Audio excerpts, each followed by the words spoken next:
Hello friends, আজকে আমি সকালে একটু লোটে মাছ রান্না করলাম। তো লোটে মাছটা ভালো করে মেখে নিয়েছি, তার সঙ্গে আমি রসুন কাঁচা লঙ্কাটাও বেটে নিয়েছি, থেতো করে নিয়েছি ওটা। আর কড়াইয়ের মধ্যে রসুন কাঁচা লঙ্কাটা একটু ভালো করে ভাজছি, যেন সুন্দর একটা যেন স্মেল বেরোয়, ভালো লাগে স্মেলটা বেরোলে।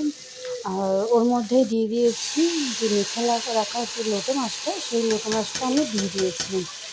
দিয়ে আমি ভালো করে একটু নাড়িয়ে নিলাম, কারণ যে রসুনটা ছিল ওটা যেন সুন্দর করে যেন লোটে মাছটার মধ্যে যেন মিক্স হয়ে যায়, এর জন্য সুন্দর করে মেখে রেখে দিয়েছি। তার কিছুক্ষণ পর আমি যখন হালকা সিদ্ধ হয়ে গেল লোটে মাছটা, ওর সঙ্গে কাঁটাটা যে থাকে, কাঁটাটা খুন্তি আগা দিয়ে আমি কাঁটাটা ছাড়িয়ে নিই। সব দেখতে পাচ্ছ কীভাবে আমি কাঁটাটা, মাছের কাঁটাগুলো কীভাবে আমি ছাড়াচ্ছি, দেখতে পাচ্ছ।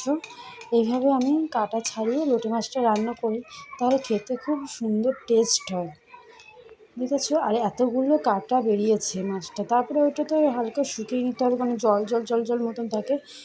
তারপরে এই এত সুন্দর একটা ঝুড়ো একটা লোটে মাছ তৈরি করলাম। তোমাদের সবার কেমন লাগলো?